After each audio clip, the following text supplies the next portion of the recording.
Et si tout ce qu'on pensait savoir sur la richesse était en fait, faux? Dans cette analyse, on va voir pourquoi la véritable fortune est souvent celle qu'on ne voit pas, et surtout, comment la construire. Accrochez-vous, ça pourrait bien changer quelques perspectives.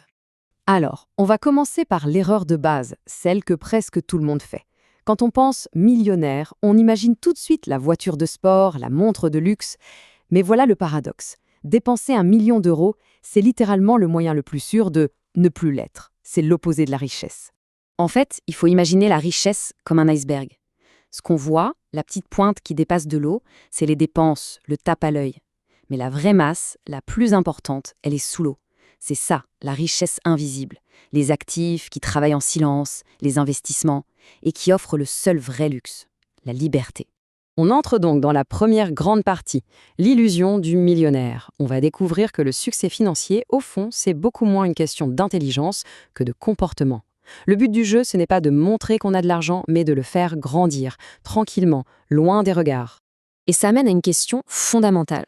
Pour mesurer son succès, est-ce qu'on regarde son solde bancaire ou est-ce qu'on cherche la validation dans le regard des autres? La réponse change absolument tout à la stratégie financière.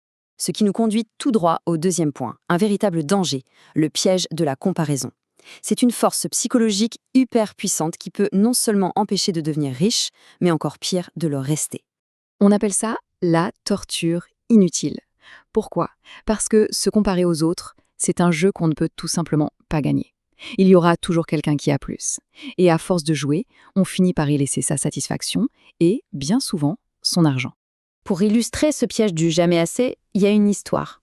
Une histoire assez tragique en fait, celle de Rajat Gupta. C'est une vraie leçon.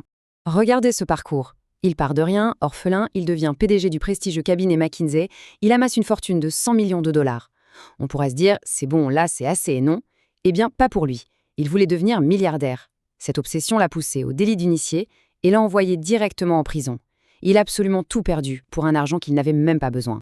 Et voilà la leçon clé. Le vrai danger, ce n'est pas d'avoir de l'ambition. C'est quand l'envie d'avoir plus va beaucoup plus vite que la satisfaction d'avoir assez. C'est là qu'on prend des risques insensés et qu'on peut tout détruire. Sa réputation, sa liberté, tout. L'histoire de Gupta, c'est celle de l'impatience. Mais il y a une autre voie, bien plus puissante, celle de la patience.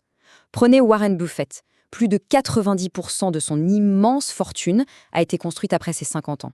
Le secret, ce n'est pas un retour sur investissement spectaculaire, c'est un bon retour maintenu pendant très très très longtemps. C'est le temps qui est la vraie force. D'accord. Alors, comment on fait pour sortir de ce cycle infernal? La solution, ce n'est pas forcément de gagner plus. C'est de changer complètement la définition de ce que le mot richesse veut dire.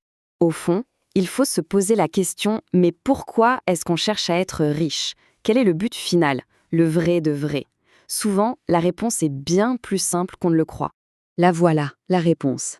La forme de richesse la plus pure, la plus élevée, c'est ça. C'est de se réveiller le matin et de pouvoir se dire « Aujourd'hui, je fais ce que je veux, quand je veux, avec qui je veux ». C'est le contrôle absolu de son temps. C'est ça la vraie liberté. Et pour atteindre cette liberté, il y a une analogie qui est géniale. Il faut voir son argent comme une petite armée de soldats. Chaque euro dépensé, c'est un soldat qu'on envoie au front et il ne reviendra pas. Chaque euro investi, c'est un soldat qu'on envoie en mission pour capturer d'autres soldats et il revient en renforçant l'armée. C'est comme ça qu'on bâtit un empire et sa liberté. Bon, on a vu comment s'enrichir, mais il y a une compétence qui est tout aussi, voire plus importante et qu'on oublie tout le temps, savoir rester riche. Parce que l'état d'esprit pour gagner de l'argent et celui pour le garder sont deux choses totalement différentes. Pour devenir riche, il faut être optimiste, il faut prendre des risques, il faut se lancer. Mais pour le rester, c'est l'inverse. Il faut de la frugalité et même une sorte de paranoïa. Une conscience permanente que tout ce qu'on a gagné, on peut le perdre très très vite. Cette courbe, c'est la chose la plus importante à comprendre. C'est la magie des intérêts composés. La pire erreur possible, c'est de casser cette chaîne pour un petit plaisir immédiat, une dépense inutile. La vraie puissance de cette courbe, elle se révèle sur des décennies. Il ne faut jamais l'interrompre.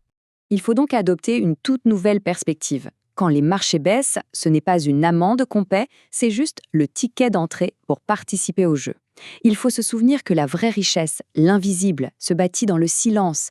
Et ça demande juste des rendements corrects, mais répétés encore et encore sur une très longue période.